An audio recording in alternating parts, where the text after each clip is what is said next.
Jesse Kelly, host of I'm Right here on the First and also the Jesse Kelly Show on radio. Jesse, I see you are okay. It seems like you've been able to stay warm and dry. What the heck is going on down in Texas right now? Here's what happened, Buck. Just sorry, everybody. Give me a second to nerd out on it because it's important. It may apply to you. Texas has an energy grid where 25% of it is now, because of a Republican governor, I may point out, 25% of it is now wind turbines and this idiotic green energy stuff. It used to not be that way. That's the way it is now. Well, when this freeze hit, the freeze is unprecedented. We lost all that. All that was gone. But it's not just an anti-green energy thing. We lost most of the normal stuff too. And the reason we lost it is so many of our power stations run off of diesel fuel.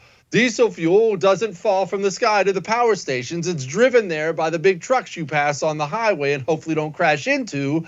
The roads ice so much, the trucks couldn't resupply the power stations. The power stations then couldn't supply power to enough people. They had to ration it off. They had to cut it off. Well, something people don't think about, everyone just got an education on it here. Power stations supply power to a lot of things, including water treatment plants. And if your water treatment plant starts blowing pipes, starts losing power so they can't filter out the water that's coming out of your faucet, you are now in very serious trouble, or can be. On top of the people who froze to death, we just had pipes blowing up all over the place. I had one blow up in my house. It's not a big deal. It's a minor thing, but it's such a big deal. If you walk in one of the big box hardware stores looking for certain plumbing supplies, the entire state of Texas is sold out. It is a very big deal. They neglected the power grid here for a long time, and Texans are paying for it. What are the levels, the layers of preparation failure here, and who's responsible? I mean, what could have been done here? Because it seemed like in the early days, the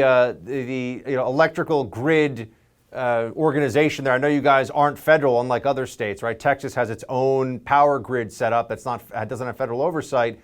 They were saying essentially, hey, look, freak storm, what can you do? Well, now it seems like no, it's more than just it got really cold, there was a freak storm. This could have been and should have been a lot better. Where were the points of failure in preparation, and who's responsible for it? It's true and it's not true, Buck. And you're right. As I'm sure all your viewers know, there's three grids in America. There's East, there's West, and there's Texas. They have their own.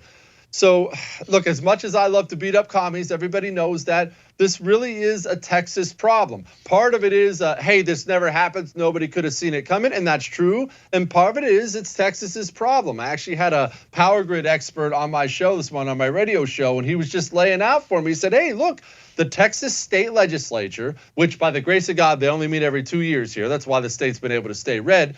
They have had this issue brought up to them several times. Hey, your power grid is ripe for failure if there's something like a big freeze or a cyber attack, and that's going to have far-reaching consequences.